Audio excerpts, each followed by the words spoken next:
Hello guys, welcome to tech GK again. और आज मैं आपके लिए लेकर आया हूँ बहुत ही खास वीडियो, जिसमें कि मैं आपको बताऊंगा कि एक लैपटॉप कैसे बाय करें आप खुद अपनी मर्ज़ी से, ना कि शॉप वाले की मर्ज़ी से। ओके, तो मैं आपको इतनी सारी जानकारी दे दूंगा, तो सर आपको नॉलेज भर दूंगा कि आप भविष्य में जब भी आप लैपटॉप लेना चाहेंगे तो अपनी मर्ज़ी से, अपने माइंड का यूज़ करके, अपनी इन्फॉर्मेशन का यूज़ करके, जो अभी आपके पास जानकारी जो मैं आपको देने वाला हूँ उसका यूज़ करके आप एक बेहतरीन से बेहतरीन लैपटॉप ले पाएंगे। सो गाइज, मैंने 3 कैटेगरीज डिफाइन करी हैं। आप खुद चूज़ कीजिएगा कि उस कैटेगरी में आप कौन सी कैटेगरी में आते हैं। पहली कैटेगरी है वो है हमारी गेमर्स की। गेमर्स के लिए मैंने डिसाइड जो किया है कि 60K से ऊपर ही होना चाहिए, 60,000 से ऊपर। इसमें गेमर्स भी आते हैं और एडिटिंग पीसी सॉफ्टवेयर, जो एडिटिंग सॉफ्टवेयर वगैरह का यूज़ करते हैं, रेंडरिंग का यूज़ करते हैं, वो भी इसी कैटेगरी में आते हैं। तो उन्हें 60K से ऊपर, 60,000 से ऊपर का बजट ही रखना चाहिए। दूसरी कैटेगरी मैंने बनाई है जो है नॉन गेमर्स की। तो अगर आप गेमिंग नहीं करनी है, आपको बिजनेस लैपटॉप चाहिए और लेकिन पावरफुल होना चाहिए, आप परफॉर्मेंस से बिल्कुल भी कॉम्प्रोमाइज़ नहीं करना चाहते, लेकिन आपको लैपटॉप चाहिए स्लीक एंड स्लिम। तो हर कोई मैकबुक तो नहीं परचेस कर सकता, ना ही सर्फेस बुक। तो इसलिए जो लैपटॉप्स हैं वो भी आपको 60K से नीचे जितने भी लैपटॉप्स आएंगे आपके 50K तक के, या फिर 40K, 40,000 50,000 के जितने भी लैपटॉप आते हैं वो इस कैटेगरी में आते हैं, नॉन गेमर्स वाले के लिए। और तीसरी कैटेगरी है वो है हमारी काम चलाऊ लैपटॉप्स की। तो ये काम चलाऊ, इसका मतलब ये नहीं कि बिल्कुल ही एकदम रद्दी कुछ भी नहीं चले, मतलब कि जो कम से कम पैसों में ज़्यादा से ज़्यादा परफॉर्मेंस चाहते हैं, कम से कम पैसों में, और उनका एक्सेल वगैरह का काम या फिर एडिटिंग का काम, एडिटिंग भी नहीं होगी, मतलब नॉर्मली जो भी हम मूवीज़ देखना, एक्सेल शीट का वर्क करना, वर्ड में वर्क करना, या फिर कोई और दूसरा ऑफिशियल वर्क करना कि जिसमें ज़्यादा कुछ भी हैवी सॉफ्टवेयर का यूज़ ना हो, या फिर VMware में वर्क करना, बहुत सारे ऑप्शन हैं आपके पास। तो उसके लिए आपको थर्ड कैटेगरी में आना, काम चलाऊ वाली कैटेगरी में। उसमें भी आप संतुष्ट हो जाएंगे, लेकिन आपका लैपटॉप हैंग नहीं होना चाहिए और कोई दिक्कत नहीं आनी चाहिए। तो 3 कैटेगरी मैंने बनाई हैं। तो इसके आगे हम 5 पॉइंट्स डिस्कस करेंगे। ये वीडियो आपको बोर लग रहा होगा, लेकिन ये बोर नहीं है, बहुत इंटरेस्टिंग होने वाला है। तो प्लीज़ इस वीडियो को पूरा देखिएगा। तो गाइज, हम 5 कैटेगरीज के बारे में बात करने वाले हैं। पहली चीज़ हमें कंसिडर करनी चाहिए हमेशा किसी भी लैपटॉप में, वो है हार्ड डिस्क ड्राइव या सॉलिड स्टेट ड्राइव, या दोनों में से आजकल दोनों भी आती हैं, या फिर एक सिंगल चीज़ भी आती है, ठीक है। दूसरी चीज़ कंसिडर करनी चाहिए हमें अपना प्रोसेसर, जो कि बहुत कम लोग कंसिडर करते हैं, देखते नहीं और ले लेते हैं, बस लैपटॉप उठा लेते हैं। तीसरी चीज़ कंसिडर करनी चाहिए हमें रैम, रैंडम एक्सेस मेमोरी। ये भी बहुत ज़रूरी कंपोनेंट है। अगर आप कम ज़्यादा ले लेंगे तो कोई दिक्कत नहीं है, पैसे ही आपके वेस्ट होंगे, लेकिन आप कम ले लेंगे तो आपको दिक्कत पड़ेगी। और चौथी आपकी चीज़ है वो जीपीयू है गेमर्स के लिए, जो कि मैं बाद में आपको डिफाइन करूँगा, और कई वीडियोस में आपको बताऊँगा कि किस टाइप के जीपीयूज होते हैं और किस किस इंसान के लिए, मतलब कि अगर कौन से गेमर्स के लिए ये जीपीयू सही रहेगा। वैसे गेमर्स के लिए, सभी गेमर्स के लिए जीपीयू तो ज़रूरी होता ही है, लेकिन जीपीयू के 2 टाइप्स होते हैं, इंटीग्रेटेड और डेडिकेटेड, ठीक है। तो इंटीग्रेटेड और डेडिकेटेड के बारे में आपको मैं आगे बताता हूँ वीडियो में। और पांचवी चीज़ है वो आप खुद, कि आप अगर लैपटॉप ले रहे हैं तो आपको पता होना चाहिए कि आप ले क्या रहे हैं। वरना ऐसा नहीं कि ये चचा ने बोल दिया, ये हमारे भैया ने बोल दिया कि अरे ये लैपटॉप ले लो, बहुत अच्छा है, मेरा तो 5 साल से चल रहा है, अरे बेटा HP का लैपटॉप ले लो, मैं तो 10 साल से चला रहा हूँ, कुछ भी नहीं हुआ, सब चलता है। फिर तुम्हें कोई तुम्हारा दोस्त कहेगा, भाई मेरे भैया ने ना US से लैपटॉप लाए थे, तो वो डेल का लैपटॉप ना बहुत अच्छा है, उसमें वारंटी वगैरह का सिस्टम बहुत ही बढ़िया है, अगर एक बार टूट भी जाए ना तो फिर उसके बाद उसको रिपेयर भी वो फ्री में कर देते हैं, वारंटी के अंदर ही कर देते हैं, सब रिपेयर सब कुछ हो जाता है, ऐसा वैसा फलाना ढिमाका। बहुत सारी चीज़ें आपको मिलेंगी, बहुत तरह के लोग मिलेंगे। तो सीधी सीधी बात है, कुछ तो लोग कहेंगे, लोगों का काम है कहना, लेकिन जो आज का सिनेरियो है, 2020 का सिनेरियो है, वो इस तरह से चल रहा है कि 3-3 महीने में, मैं आपको लैपटॉप इसलिए सजेस्ट नहीं कर रहा हूँ क्योंकि 3-3 महीने में लैपटॉप्स बदल रहे हैं, अपग्रेड हो रहे हैं, नए नए प्रोसेसर लॉन्च हो रहे हैं, दुनिया इधर की उधर हो रही है, पता नहीं क्या क्या हो रहा है। 3 से 4 महीने में लैपटॉप के प्रोसेसर बदल जाते हैं। हम सोचते हैं कि आज ये लैपटॉप लेंगे, 4 महीने बाद लैपटॉप कुछ और निकल के आता है। राइजन ने तो पता नहीं तहलका ही मचा के रखा है इस दुनिया में। तो खैर छोड़िए, हम आगे देखते हैं कि हमें किस तरह से लैपटॉप के लिए और कंसिडरेशन चाहिए। सो गाइस, जैसा कि आप अभी स्क्रीन में देख पा रहे हैं कि मैंने एक आपके लिए लिस्ट बना के रखी है कि कौन कौन से लैपटॉप्स होते हैं। देखिए, मैंने 3 ये लिस्ट बना के रखी है, गेमर्स, नॉन गेमर्स, आप हेडिंग में देख सकते हैं, गेमर्स, नॉन गेमर्स और काम चलाओ। ये 3 लोगों की मैंने लिस्ट बना के रखी है, ठीक है। अब इसमें SSD, प्रोसेसर, रैम और जीपीयू, जो 4 चीज़ें मैंने आपको कंसिडर करने के लिए कही थी, वो चारों चीज़ें इसके अंदर हैं। तो सबसे पहले देखिए, पॉइंट नंबर 1, SSD में अगर आप गेमर्स हैं, अगर आप गेमर्स कैटेगरी में आते हैं, तो आपको 256 GB की SSD लगेगी, या तो आप 512 GB की SSD ले लीजिएगा, या तो 256 GB की SSD प्लस 1 TB की हार्ड डिस्क ड्राइव ले लीजिएगा। ये मैं इसलिए आपको बता रहा हूँ क्योंकि आप बाद में कंफ्यूज ना हो, क्योंकि गेमर्स क्या है शुरुआत में ले लेते हैं 256 GB की SSD, बाद में उनको गेम स्टोर करने के लिए जगह नहीं मिलती है, क्योंकि गेम कोई 10-20 GB के रहते नहीं है, 50-50 GB का एक एक गेम रहता है, और इंस्टॉलेशन के बाद वो 100 GB से ऊपर का बन जाता है। तो मैं तो आपको बोलूँगा कि अगर आप 256 GB की भी SSD ले रहे हैं जिसमें ऑपरेटिंग सिस्टम डाला आएगा, तो उसके बाद आप उसमें 1 TB का स्टोरेज एक्सटेंड करवा ही लें, ज़रूर से ज़रूर करवा लें, 2 TB का भी करवा सकते हैं। उसके बाद गेमर्स के लिए प्रोसेसर कौन से होने चाहिए, ये बड़ा इंपॉर्टेंट है।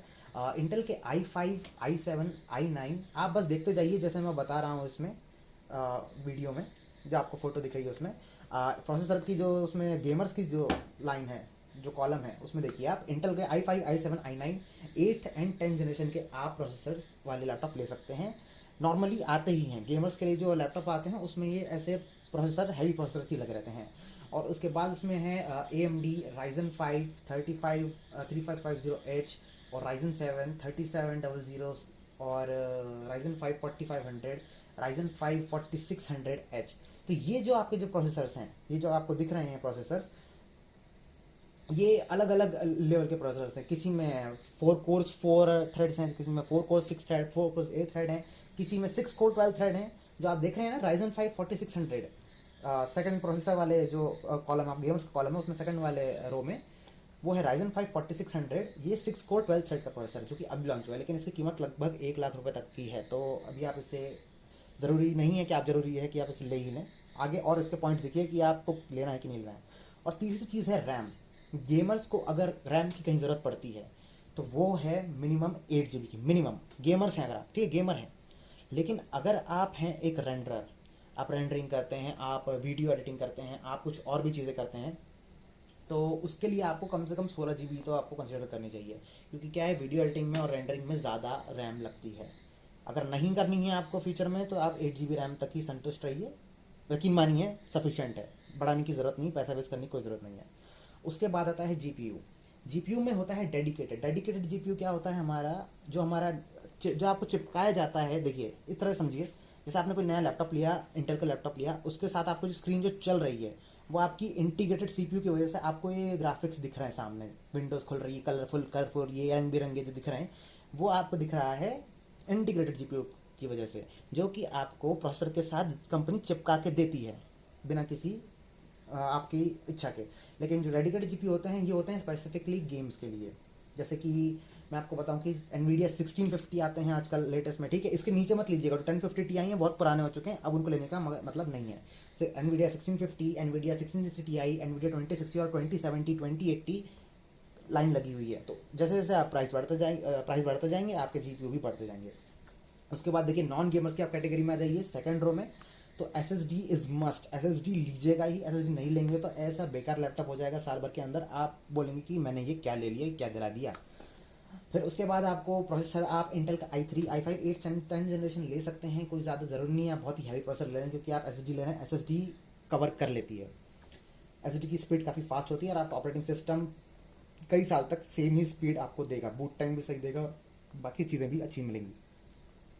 उसके बाद अगर आप AMD की तरफ जाते हैं तो AMD में नॉन गेमर्स के लिए Ryzen 5 3500U, Ryzen 3 3200U, इसको नोट कर लीजिएगा। अगर आप नॉन गेमर्स से अगर आपको नॉर्मल यूजेज के लिए चाहिए तो 3500U आपके लिए बहुत ही काफ़ी और बहुत ही बेहतरीन एक प्रोसेसर है, अगर आपको सही प्राइस रेंज मिल रही है तो 50K के अंदर या फिर 60K के अंदर। ओके, उसके बाद मिनिमम 8 GB आपके लिए भी है। उसके बाद वर्क्स रैम की बात कर रहा हूँ मैं। और फोर्थ पॉइंट है GPU नॉन गेमर्स के लिए होगा works with Intel integrated GPU but AMD's GPU perform better। देखिए अगर आप इंटेल का प्रोसेसर लेते हैं, ठीक है, इंटेल का प्रोसेसर लेते हैं, इंटेल वाला लैपटॉप लेते हैं, सीधे शब्दों में आपको कहूँ तो साफ शब्दों में, तो आपको ये है इंटीग्रेटेड GPU मिलेगा, लेकिन वो ज़्यादा खास नहीं रहता है। लेकिन अगर आप AMD का लैपटॉप लेते हैं, AMD Ryzen 5 3500U जैसा लैपटॉप लेते हैं जिसमें कि ऐसा प्रोसेसर है, तो उसमें अगर उसका GPU आपको थोड़ा अच्छा मिलेगा, बेटर मिलेगा। मतलब आपको अगर गेमिंग में अगर चाहें तो माइल्ड गेमिंग कर सकते हैं, मतलब एकदम लो क्वालिटी में माइल्ड गेमिंग कर सकते हैं। और तीसरा जो हमारा कैटेगरी है वो है काम चलाऊ की। आप देख सकते हैं थर्ड कॉलम में, तो SSD इसमें भी मस्ट है। SSD से बिल्कुल भी कॉम्प्रोमाइज़ मत कीजिएगा, मैं बार बार कह रहा हूँ, अगर आपने कॉम्प्रोमाइज़ किया तो आपकी मतलब हो गया काम। उसके बाद फिर प्रोसेसर हैं, प्रोसेसर में इंटेल के सेलेरॉन आते हैं, पेंटियम आते हैं, i3 7 जनरेशन, 8 जनरेशन, 10 जनरेशन, कोई फर्क नहीं पड़ता, जो सस्ता मिले आप इन तीनों में से आप ले सकते हैं, 7th 8th 10th तीनों में से। उसके बाद अगर AMD में भी राइजन में 2200 एक आता है, लेकिन ज़्यादा आपको इसमें कैटेगरीज देखने को नहीं मिलेंगी, ज़्यादातर आपको इंटेल के पेंटियम वाले ही देखने को मिलेंगे। आप उसके साथ SSD कॉम्बिनेशन लेंगे तो आपका ठीक ठाक सिस्टम नॉर्मल वर्क करेगा, लेकिन अगर आप हार्ड डिस्क ले लेंगे तो आपको बहुत दिक्कत होने वाली है, 6 महीने में दिक्कत आपकी शुरू होने वाली है। और इसका क्या मैंने लिखा है, don't buy A1 to A10 AMD। एक A1 सीरीज़ आती है, E1 सीरीज़, E2 सीरीज़ आती है AMD की, उसमें बहुत ध्यान रखिएगा। जो शॉप्स वाले होते हैं वो बहुत अपना प्रॉफिट कमाने के लिए आपको पुराने वाले मॉडल चिपका देंगे, या फिर अमेजन से ही अगर गलती से AMD का सिर्फ सुन के आपने पूरा नहीं सुना है वीडियो, अगर आप सिर्फ आधे ही छोड़ के चले गए हैं तो आपके दिक्कत होने ही वाली है। कि A1 से A10 तक जितने भी AMD के CPU होते हैं वो ओल्ड CPU हो चुके हैं, बहुत गर्म होते हैं, एकदम तंदूर की तरह गर्म होते हैं वो, ठीक है। और वो इतने गर्म होने के बाद उनकी जो इंटीग्रिटी है वो ख़त्म होने लगती है, वो इतना परफॉर्मेंस नहीं दे पाते हैं, तो उसको लेने से परहेज़ कीजिए। और तीसरा चीज़ है रैम, 4 GB आपके लिए काफ़ी है, 4 GB से ज़्यादा आपको कुछ नहीं लगने वाला है। और फिर होता है फोर्थ GPU। तो only integrated GPUs available because it's cheap, क्योंकि ये बहुत ही चीप होते हैं। मतलब चीप मीन्स तभी चीप नहीं, 25,000 30,000 तक के लैपटॉप्स में आपको इंटीग्रेटेड GPU ही मिलेंगे। ये आपके लिए मोर देन इनफ हैं, क्योंकि आपको सिर्फ अपना वर्क करना है और आपको अपनी स्क्रीन चलानी है बस। तो इंटीग्रेटेड GPU यही काम करता है, स्क्रीन चलाने का। सो गाइस, कैसी लगी आपको मेरी ये वीडियो? अगर आपको इसके बारे में अगर और इन्फॉर्मेशन चाहिए कि मैं प्रोसेसर्स के बारे में आपको और बताऊं, SSD क्या होती है उसके बारे में और बताऊं, या फिर रैम की कितने कितने टाइप होते हैं उसके बारे में और बताऊं, तो आप नीचे कमेंट बॉक्स में ज़रूर लिखिएगा। और आपको कोई स्पेशल आपकी कोई रिक्वेस्ट है तो मैं उसके लिए भी एक कोई वीडियो बना सकता हूँ। और उसके अलावा जैसे कि मैंने आपको सारी चीज़ें बताई, तो उसका आप कंसीडर ज़रूर कीजिएगा। और last but not the least, SSD solid state drive वाला ही सिस्टम आप कंसीडर कीजिए, क्योंकि आजकल सभी में NVMe की सॉलिड स्टेट ड्राइव आती है, NVMe, ठीक है। वो पतली सी चिप होती है, बहुत पतली सी चिप होती है, मेरे सिस्टम में लगी हुई है, अभी दिखा नहीं सकता मैं, बाद में कभी दिखाऊंगा। तो उस चिप के साथ आते हैं, और उसके साथ एक खाली स्लॉट मिलता है लैपटॉप के अंदर, खाली स्लॉट रहता है अपना हार्ड डिस्क ड्राइव का, सभी में आजकल नॉर्मली आता ही है, स्लिम से स्लिम लैपटॉप में भी आता है। और शायद अभी कुछ लैपटॉप में ना दे रहे हों, क्योंकि उसमें अलग अलग NVMe's होती हैं, 15 GB 512 GB की, 1 TB की, ऐसा एक्सेट्रा एक्सेट्रा, इसलिए वो महंगे लैपटॉप में होता है। लेकिन अगर आपको मिड रेंज का चाहिए, नॉन गेमर्स वाला लैपटॉप चाहिए, तो उसमें आपको SSD, और चीप वाले लैपटॉप में भी SSD कंसिडर जरूर करें। मैंने खुद अपने लैपटॉप में SSD बदलवाई है, हार्ड डिस्क ड्राइव को दूसरे बे में कर दिया और SSD मैंने उसमें लगा ली है। तो गाइस, कैसा लगा आपको ये वीडियो? अगर आपको ये वीडियो अच्छा लगा तो लाइक शेयर और सब्सक्राइब जरूर कीजिए। और ये वीडियो कुछ लंबा हो गया है तो उसके लिए सॉरी, क्योंकि इस वीडियो में बताने के लिए बहुत कुछ है, लेकिन मैं बहुत कुछ बता नहीं पा रहा हूँ आपको। सो टिल देन मिलते हैं फिर, गुड बाय।